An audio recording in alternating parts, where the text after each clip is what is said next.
নমস্কার, আমি র্যালিস ইন্ডিয়া লিমিটেডের পক্ষ থেকে একটা 8336-এর প্লট ভিজিট করতে আসছি।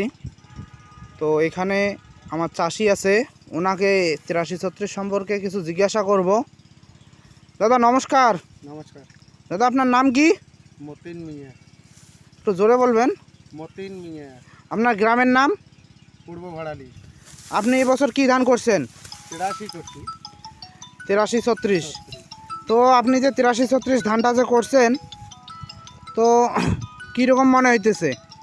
83-36 ধানটা এবছরে যেটা অনেক সুন্দর আছে, আর ফলনও অনেক বেশি হবে।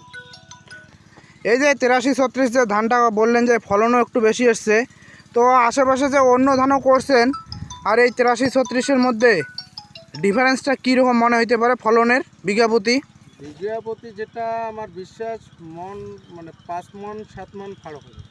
5 থেকে 7 মনের। 7 মনের ফাড়ক হবে। তো পাশে আপনার কি ধান করছিলেন?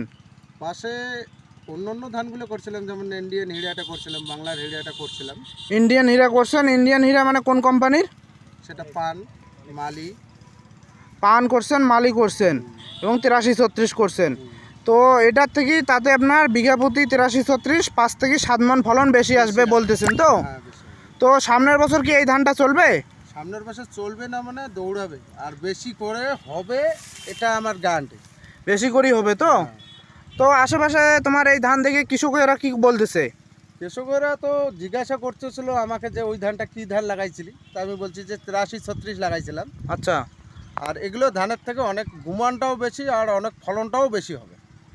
আচ্ছা, তাতে আপনি একটা জিনিস লক্ষ্য করছেন কি, এই যে আপনার একই জমি একই সার একই জল দেওয়ার পরে যদি বিঘা প্রতি 6 থেকে 7 মনের ডিফারেন্স হয়, তো আজকের দিনে 7 মন ধান বেশি পাওয়া মানে হচ্ছে 6-7 4200 টাকা আপনার বেশি।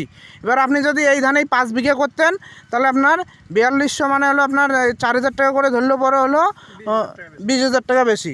তো আজকের ডেটে দেখেন দাদা, ধান মার্কেটে অনেক, কিন্তু 8336 আপনি নিজে দেখলেন, নিজেই দেখতেছেন, এবার নিজেই করছেন কীরকম ফলন দিবে। তো সামনের বছর আশা করব আপনার এই গ্রাম থেকে যেন সবাই করে। আমি চেষ্টা করব এদিকে যতগুলো কৃষি আছে আমার পাশাপাশি ওদেরকে দেওয়ার জন্য, আর আমিও নিজে বেশি করে লাগার জন্য চেষ্টা করব। তো সামনের বছর 8336 হবে তো? শিওর। ধন্যবাদ।